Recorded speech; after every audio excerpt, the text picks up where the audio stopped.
Pozdrav dragi pratioci!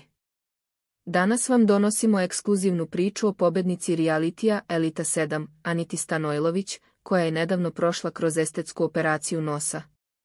U ovoj priči saznaćete kako se Anita osjeća posle operacije i kakvi su joj trenutno odnosi sa bivšim dečkom, Anđelom Rankovićem.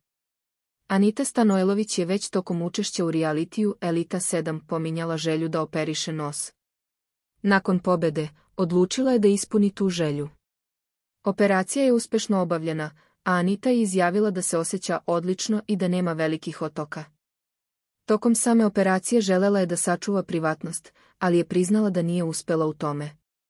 Što se tiče njenog odnosa sa bivšim dečkom, Anđelom Rankovićem, Anita je otkrila da su i dalje u kontaktu, ali da nisu zajedno. Istakla je da su u korektnim odnosima i da postoji mogućnost pomirenja, ali da to zavisi od oboje. Ona je naglasila da i dalje ne odustaje od mogućnosti da se pomire, ali da je taj korak zajednički.